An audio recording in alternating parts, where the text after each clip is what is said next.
പ്രിയപ്പെട്ട പ്രേക്ഷകരെ, കോഴിക്കോട് ബീച്ചിലാണ് നമ്മളിപ്പോൾ എത്തി നിൽക്കുന്നത്. വനിതാ ദിനമാണ്. പാതി ലോകമല്ല, പാതി ലോകത്തിനുമപ്പുറം അവകാശപ്പെട്ട ഒരു വലിയ സമൂഹം അവരുടെ ചെറുത്തുനിൽപ്പിൻ്റെ, അവരുടെ പോരാട്ടത്തിൻ്റെ ദിനമാണ്. അതോടൊപ്പം കേരളം ഒരു വലിയ ചെറുത്തുനിൽപ്പിൻ്റെ പോരാട്ട ദിനത്തിലേക്ക് കൂടി കടക്കുന്നു. റിപ്പോർട്ടർ വാർ അഗെയിൻസ്റ്റ് ഡ്രഗ്സ്, ലഹരിയും വേണ്ട ലഹളയും വേണ്ട എന്ന മുദ്രാവാക്യം ഉയർത്തി കേരളമെമ്പാടും നടത്തുന്ന മഹാറാലിയുടെ ആദ്യ ദിനത്തിന്റെ സമാപനമാണ് നമ്മളിവിടെ നടത്തുന്നത്. ഇവിടെ lady council of lady lions international district 318E council of lady ലയൺസിന്റെ ബീച്ച് ബീറ്റ്സ് 2025 നമ്മൾ ചേരുന്നപ്പോൾ ആദ്യം അവർക്കൊരു നല്ല കൈഡി കൊടുത്തു തുടങ്ങാം. Thank you Reeja. And lady lions of Calicut തീർച്ചയായിട്ടും നമുക്കൊപ്പം ഈ പരിപാടി സംഘടിപ്പിക്കാൻ അവസരം നൽകിയത് അവരാണ്. അതോടൊപ്പം സമൂഹത്തിന്റെ നാനാതുറകളിലുള്ള സന്നദ്ധ പ്രവർത്തകർ, യുവജന സംഘടനകൾ, ഒപ്പം അക്കാഡമിക് എക്സ്പേർട്സ് എല്ലാവരും നമുക്കൊപ്പമുണ്ട്. ഞങ്ങൾ ഇന്ന് കണ്ട കാഴ്ചകളിൽ ഒന്ന്, മുഖം മറച്ച് ഒരു ഉമ്മ ഞങ്ങളോട് മുക്കത്ത് വന്ന് അവരുടെ കഥ പറഞ്ഞു. 8ാം ക്ലാസ് മുതൽ അവരുടെ പൊന്നോമന മകൻ കഞ്ചാവ് ഉപയോഗിച്ചു തുടങ്ങിയതാണ്. ഇപ്പോൾ അവൻ എന്തൊക്കെയോ വസ്തുക്കൾ ഉപയോഗിക്കുന്നു. അവനെ ഭയമാണ് എന്നൊരു ഉമ്മ ഞങ്ങളോട് ആൾക്കൂട്ടത്തിൻ്റെ മധ്യത്തിൽ വെച്ച് പറഞ്ഞു. മറ്റൊരു വാർത്ത ഞങ്ങളിത് തിരുവല്ലയിൽ നിന്ന് സംപ്രേഷണം ചെയ്തു. 10 വയസ്സുള്ള ഒരു കുട്ടി, ആ കുട്ടിയുടെ ശരീരത്തിൽ MDMA പാക്കറ്റുകൾ സെല്ലോ ടേപ്പ് വെച്ച് വരിഞ്ഞു കെട്ടി അവൻ്റെ അച്ഛൻ ആ കുട്ടിയുമായി കേരളമുടനീളം നടന്ന് MDMA വിതരണം ചെയ്യുകയായിരുന്നു എന്ന ഞെട്ടിക്കുന്ന കഥ. നിങ്ങൾക്ക് ആലോചിക്കാൻ കഴിയുമോ?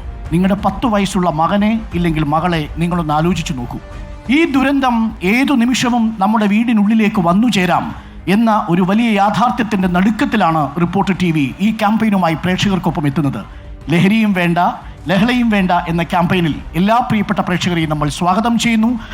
എനിക്കൊപ്പം എഡിറ്റോറിയൽ ടീം അംഗങ്ങളുണ്ട്. Digital head Unni Balakrishnan, executive editor Smriti Paruthikkad, ഒപ്പം മാനേജിംഗ് എഡിറ്റർ ആന്റോ അഗസ്റ്റിൻ, ഞങ്ങളുടെ coordinating editor Sujaya Parvathi, miss അൽഫ് അരുൺകുമാർ. പ്രിയപ്പെട്ട പ്രേക്ഷകരെ, നിങ്ങളെല്ലാവരെയും ഓരോരുത്തരെയും ഈ പരിപാടിയിലേക്ക് ഞങ്ങൾ വളരെ സ്നേഹത്തോടെ സ്വാഗതം ചെയ്യുന്നു.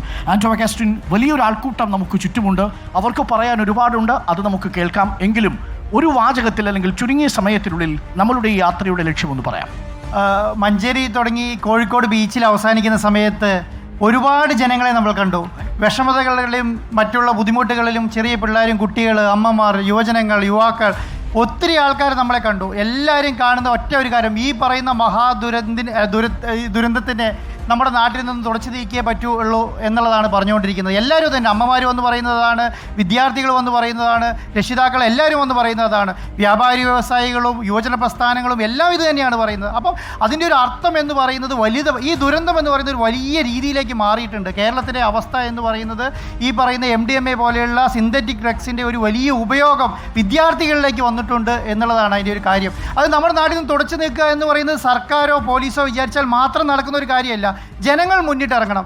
അപ്പോൾ ജനങ്ങൾ മുന്നിട്ടിറങ്ങിയാൽ മാത്രമേ അത് നമുക്ക് തുടഞ്ഞു നിൽക്കാൻ കഴിയുള്ളൂ. അതിൻ്റെ ഒരു കോഴ്സ് ഏറ്റെടുത്തിട്ടാണ് റിപ്പോർട്ടർ TV ഈ ഒരു ക്യാമ്പയിൻ തുടങ്ങിയത്. കാസർഗോഡ് തുടങ്ങി തിരുവനന്തപുരം വരെ തുടങ്ങുന്ന വലിയൊരു മഹാ റാലിയാണ് ഞങ്ങൾ തുടങ്ങി വെച്ചത്. അതിൻ്റെ 1ാം ദിനമാണ് ഇന്നിവിടെ പൂർത്തിയാകുന്നത്.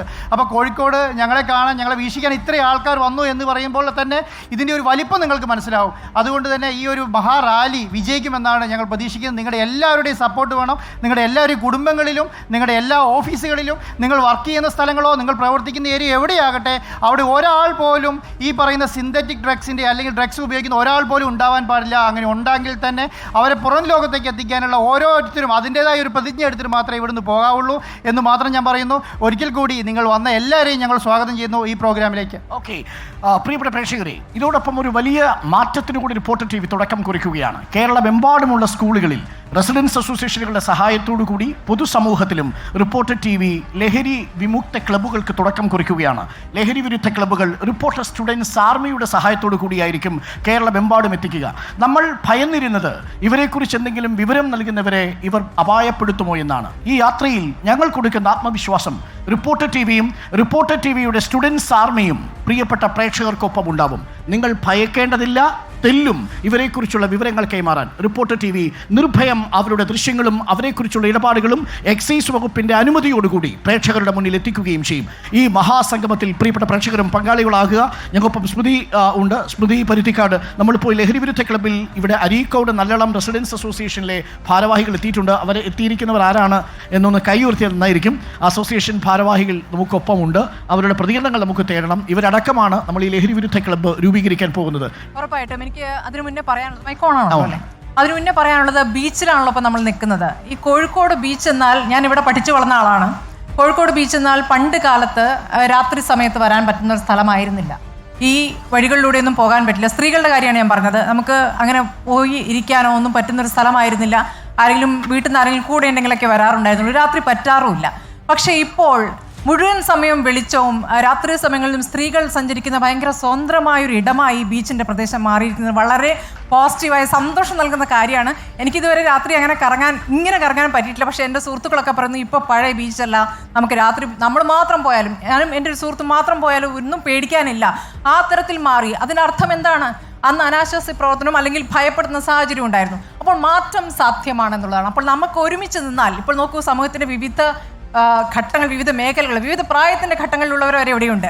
ഒന്നിച്ചു നിന്നാൽ സാധ്യമാകാത്തതായ ഒന്നുമില്ല. അതുകൊണ്ട് ആ മാറ്റം നമുക്കിവിടെ നിന്ന് പ്രതീക്ഷിച്ച് തന്നെ നമുക്ക് തുടങ്ങാം. ഉണ്ണി ബാലകൃഷ്ണൻ, നമ്മൾ സമൂഹത്തിന്റെ അടിത്തട്ടിലേക്ക് ഇറങ്ങുകയാണ് ഈ യാത്ര വഴി. ഇവിടെ കൊണ്ട് അവസാനിപ്പിക്കുന്നില്ല.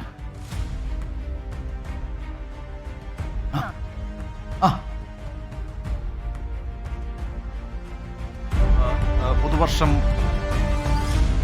2025 പുതുവർഷം പിറന്നു വീണത് നമ്മളെയൊക്കെ ഞെട്ടിപ്പിക്കുന്ന ഒരു വാർത്തയുമായിട്ടായിരുന്നു.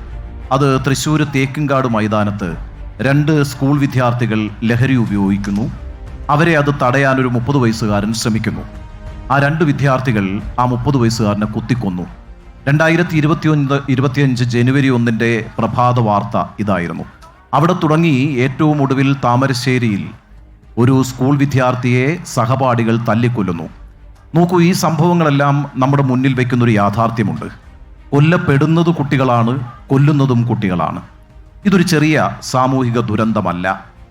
ഇത് നമ്മുടെ സംസ്ഥാനം എങ്ങോട്ടേക്കാണ് സഞ്ചരിച്ചു കൊണ്ടിരിക്കുന്നത് എന്നതിനെ സംബന്ധിച്ച് നമുക്കെല്ലാവർക്കും ആശങ്കയുണ്ടാക്കുന്ന ഒരു പ്രതിഭാസമാണ്.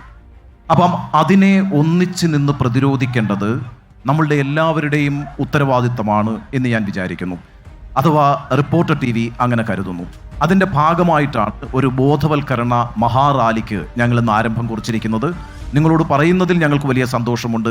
വലിയ ജനപിന്തുണയാണ് ഈ റാലിക്ക് ഞങ്ങൾക്ക് കിട്ടിയിട്ടുള്ളത്. ഇപ്പോൾ ഇവിടെ എത്തുമ്പോഴും നേരത്തെ സ്മൃതി സൂചിപ്പിച്ചതുപോലെ സമൂഹത്തിൻ്റെ വിവിധ മേഖലകളിൽ നിന്നുള്ള ആളുകളാണ് ഇവിടെ തടിച്ചുകൂടിയിരിക്കുന്നത്. നിങ്ങൾ ഓരോരുത്തരും വന്നിരിക്കുന്നത് ഈ ദുരന്തത്തിൻ്റെ ആഴം മനസ്സിലാക്കിക്കൊണ്ട് തന്നെയാണ് എന്ന് ഞങ്ങൾക്കറിയാം. അതുകൊണ്ട് നമ്മൾ ഒറ്റക്കെട്ടായി നിന്നുകൊണ്ട് ഇതിനെ പ്രതിരോധിക്കേണ്ടതുണ്ട്. ആ പ്രതിരോധത്തിന് കോഴിക്കോട് ബീച്ചിൽ നിന്ന് ഒരു നല്ല തുടക്കമുണ്ടാകട്ടെ എന്ന് ഞാൻ ആശംസിക്കുന്നു.